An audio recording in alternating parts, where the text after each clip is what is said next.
ତା ଫେରିବା ବାଟକୁ ଅପେକ୍ଷା କରିଥିଲି। ହେଲେ ସେ କେଉଁ ଅଜଣା ରାଜ୍ୟର ଅତିଥି ହୋଇସାରିଥିଲା।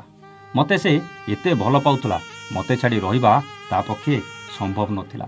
ଶେଷରେ କାହିଁକି ମୋ ମନରେ କଷ୍ଟ ଦେବ ଭାବି ଏ ଦୁନିଆ ଛାଡ଼ି ଦେବାକୁ ନିଷ୍ପତ୍ତି ନେଲା। ହେଲେ ସେ ପାଗିଲଟା ଜାଣିପାରିଲାନି ତା ବିନା ମୋ ଜୀବନ ବଞ୍ଚିବା କେତେ କଷ୍ଟକର ଥିଲା। ସବୁଦିନ ଖାଲି କାନ୍ଦି କାନ୍ଦି ମୋ ଆଖିର ଲୁହ ଶୁଖୁନଥିଲା। ସେ କିଏ ଥିଲା ଜାଣିଛ ଭାଇ? ନାଁଟା ତାର ଫୁଲ। ନାଁଟା ଯେମିତି ଫୁଲ, ଠିକ୍ ଫୁଲ ଭଳି ସେ ଥିଲା କୋମଳ ଆଉ ସୁନ୍ଦର। ସେ ଏତେ ସୁନ୍ଦର ଥିଲା ଯେ ଯିଏ ତାକୁ ଦେଖିବ ସଙ୍ଗେ ସଙ୍ଗେ ତୋଳି ନେଇଯିବ। ସେଇ ଫୁଲଟା ଯେତେବେଳେ କଢ଼ ଥିଲା, ଆମ ଦୁଇ ଜଣଙ୍କ ସମ୍ପର୍କ ନିବିଡ଼ ହୋଇଯାଇଥିଲା। କଥା ଥିଲା ଯେତେବେଳେ ସେଇ କଢ଼ଟା ଫୁଟି ଫୁଲ ହେବ, କେବଳ ମୁଁ ତାକୁ ତୋଳିବି। ସ୍କୁଲରେ ପଢ଼ିଲା ବେଳେ ଫୁଲ ସହିତ ମୋର ପ୍ରେମ ହୋଇଯାଇଥିଲା। ସ୍କୁଲ ଗଲାବେଳେ ତାର ଓଜନିଆ ବହି ବେଗକୁ ମୁଁ ଛଡ଼େଇ ନେଇ କୁହେ, ମୋତେ ଦେ, ତୁ ଏ ଓଜନିଆ ବେଗଟା ଧରି ଚାଲିପାରିବୁନି, ତତେ କଷ୍ଟ ହେବ।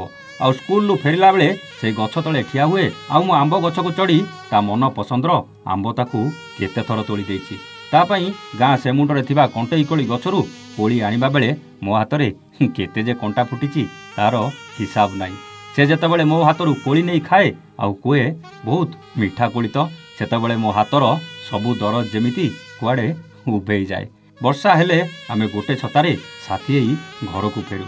ଧୀରେ ଧୀରେ ସେଇ ପ୍ରେମଟା ସିନା ଆମର ନିବିଡ଼ ହୋଇଯାଇଥିଲା, ହେଲେ ଏଇ ସମୟଟା ବଢ଼ି ଚାଲିଲା। ଆଉ ଆମେ କେତେବେଳେ ବଡ଼ ହୋଇଗଲୁ ନିଜେ ବି ଜାଣିପାରିଲୁନି। ଯେତେ ଯେତେ ଆମେ ବଡ଼ ହେଉଥିଲୁ, ଆମର ପ୍ରେମ ସେତେ ସେତେ ଗଭୀର ଆଉ ନିବିଡ଼ ହେବାକୁ ଲାଗିଲା। ଫୁଲ ଉଚ୍ଚ ଜାତିର ଥିଲା ଆଉ ମୁଁ ନୀଚ ଜାତିର ଥିଲି। ତଥାପି ସେ କେବେ ବି ତା ଭଲ ପାଇବାରେ ଉଣା କରିନି। ସେ ଅଧିକ ପଢ଼ିବାକୁ ସହର ଗଲା ଆଉ ମୁଁ ଆମ ଗାଁ ପାଖ କଲେଜରେ ଆଡ଼ମିସନ୍ କଲି। ତାରି ଭିତରେ ମୁଁ କେତେବେଳେ ତାକୁ ଦେଖା କରିବାକୁ ଲୁଚି ଲୁଚି ସହର ଯାଉଥିଲି, ତ ସେ କେତେବେଳେ ଘରକୁ ଆସିଲେ ସେଇ ଆମ୍ବ ବଗିଚାରେ ଲୁଚି ଲୁଚି ମୋତେ ଦେଖା କରୁଥିଲା। ମୋର ଆଜି ବି ମନେ ଅଛି, ସେଇ ଆମ୍ବ ବଗିଚାରେ ବଡ଼ ବଡ଼ ଆମ୍ବ ଗଛ ଆଢ଼ୁଆଳରେ ତାକୁ କେତେ କିସ୍ ଦେଇଛି।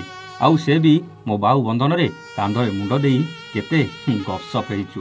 ମୁଁ ଅନେକ ଥର ତାକୁ କହିଛି, ଏ ଫୁଲ, ଆଗକୁ ଆମେ ଉଭୟଙ୍କୁ ପାଇପାରିବା ତ? ଏ ଉଚ୍ଚ ନିଚର ଜାତି ପ୍ରଥାଟା ଆମକୁ ଅଲଗା କରିଦେବନି ତ? ସେ ମୁରୁକି ହସି ଦେଇ କୁହେ, କେବେ ନୁହେଁ, ତମଠୁ ମୋତେ କେହି ଅଲଗା କରିପାରିବେନି। ଯଦି ଅଲଗା କରିବ କେବଳ ଯମ ମହାରାଜ। ମୁଁ ଏ କଥା ଶୁଣି ତା ପାଟିରେ ହାତ ଦେଇଦିଏ ଆଉ କୁହେ, ବାସ୍, ଆଉ କେବେ ଏମିତି କଥା ମୁହଁରେ ଧରିବନି, ନହେଲେ ମୋ ମଲା ମୁହଁଟା ଦେଖିବ। କିନ୍ତୁ କିଏ ଜାଣିଥିଲା ଦିନେ ତା କଥା ସତ ହେବ ବୋଲି, ଆଉ ସେ ମୋତେ ଛାଡ଼ି ଆରପାରିକୁ ସବୁଦିନ ପାଇଁ ଚାଲିଯିବ ବୋଲି। ସେଦିନ ଥିଲା ରବିବାର, ଆଉ ସେ ହଷ୍ଟେଲରୁ ଘରକୁ ଆସିଥିଲା। ଆଉ ଆମେ ସେଇ ଆମ୍ବ ତୋଟାରେ ଉଭୟ ଭେଟ ହୋଇଥିଲୁ। ଆଉ ସେଇ ବଡ଼ ଆମ୍ବ ଗଛ ମୂଳରେ କେହି ନ ଦେଖିଲା ଭଳି ଆମେ ବସିଥିଲୁ। ଆଉ ସେ ମୋ କାନ୍ଧରେ ମୁଣ୍ଡ ରଖି ପ୍ରେମର ସେ ରଙ୍ଗୀନ ଦୁନିଆରେ ବୁଲି ବୁଲି ସ୍ୱପ୍ନ ଦେଖୁଥିଲୁ। ଅଚାନକ ତା ଭାଇ ଆଉ ତା ବାପା ଆସି ପହଞ୍ଚି ଯାଇଥିଲେ। ଆମକୁ ସେଇ ଆମ୍ବ ତୋଟାରେ କିଏ ଦେଖିଦେଇଥିଲା ଆଉ ତାଙ୍କ ଘରେ କହିଦେଇଥିଲା। ସେତେବେଳେ ତା ବାପା ଭାଇ ମୋତେ କିଛି କହିନଥିଲେ, ତାକୁ ସେଠୁ ନେଇ ଚୁପଚାପ ଚାଲି ଯାଇଥିଲେ। କିନ୍ତୁ ତା ପରଠୁ ଫୁଲକୁ ମୁଁ ଆଉ କେବେ ବି ଦେଖିବାକୁ ପାଇନି। ନା ସେ କଲେଜ ଗଲା, ନା ସେ ହଷ୍ଟେଲରେ ରହିଲା, ନା ଘରୁ ବାହାରିଲା, ନା ତା ସହିତ କିଛି ଯୋଗାଯୋଗ ହେଇପାରିଲା। ମୁଁ ଯେମିତି ପୁରା ପାଗଳ ଭଳି ହେଇଯାଇଥିଲି। କିନ୍ତୁ ଆମ ପ୍ରେମ କଥା ଗାଁର କାହାକୁ ବି ଜଣା ନଥିଲା। ସେଦିନ ଗାଁକୁ ଗୋଟେ ମାରୁତି ଗାଡ଼ି ଆସିଲା। ମୁଁ ଛକରେ ଠିଆ ହେଇଥିଲି ଆଉ ସେମାନେ ମୋତେ ମିଶ୍ର ବାବୁଙ୍କ ଘର ପଚାରିଲେ। ମୁଁ ରାସ୍ତା ବତେଇ ଦେଲି, ହେଲେ ମୋତେ ଟିକେ କେମିତି କେମିତି ଲାଗିଲା। ପରେ ଜାଣିବାକୁ ପାଇଲି ବାହାଘର ପାଇଁ ଫୁଲକୁ ଦେଖିବାକୁ ଆସିଥିଲେ। ଫୁଲ ଆଉ ମୋ ସମ୍ପର୍କ ବିଷୟରେ ଜାଣିବା ପରେ ଫୁଲକୁ ପରିବାର ଲୋକେ କୁଆଡ଼େ ଛାଡ଼ୁନଥିଲେ। ଆଉ ଆମ ପ୍ରେମ କଥା ପ୍ରଘଟ ହେବା ପୂର୍ବରୁ ତା ବାହାଘର କରେଇ ଦେବାକୁ ଜୋରରେ ଲାଗି ପଡ଼ିଥିଲେ ଫୁଲର ପରିବାର ଲୋକେ। ସମୟ ଗଡ଼ି ଚାଲିଥିଲା ଆଉ ଫୁଲର ବାହାଘର ବି ଠିକ୍ ହେଇଯାଇଥିଲା।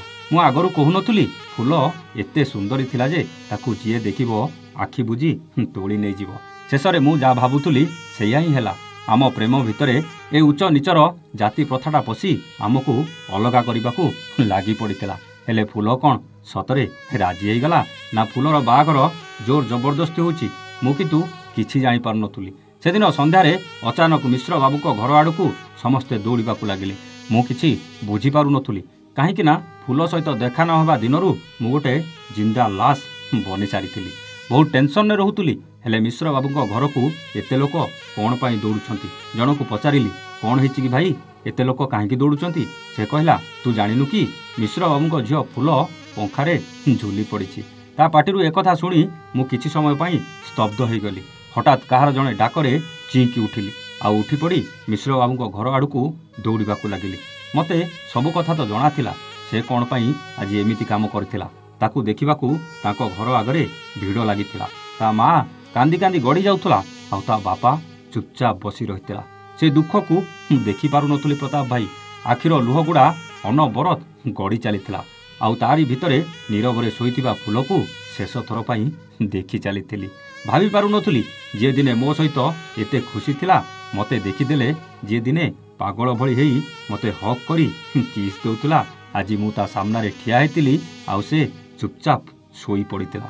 କିଛି ସମୟ ପରେ ପୋଲିସ ଆସିଲା ଆଉ ଫୁଲକୁ ପୋଷ୍ଟମର୍ଟମ କରିବାକୁ ସହରକୁ ପଠାଇଦେଲା।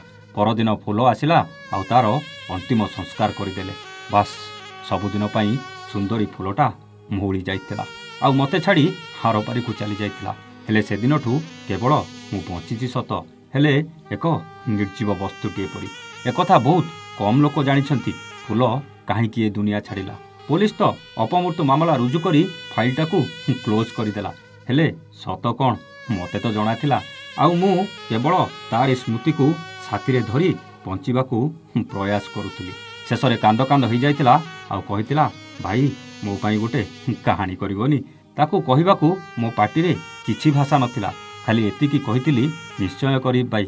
ହେଲେ ସତ କହିଲେ ଏ ପ୍ରେମ ଭିତରେ ଜାତି କ'ଣ ସତରେ ପ୍ରତିବନ୍ଧକ? ଫୁଲ ସହିତ ତାଙ୍କ ପରିବାର ଯାହା କଲେ କ'ଣ ଠିକ୍ କଲେ? ଏସବୁ ପ୍ରଶ୍ନର ଉତ୍ତର କମେଣ୍ଟ କରି ଆପଣମାନେ ନିଶ୍ଚୟ ଜଣାଇବେ। ଆଜି ପାଇଁ ରହୁଛୁ, ନମସ୍ତେ, ଜୟ ଜଗନ୍ନାଥ।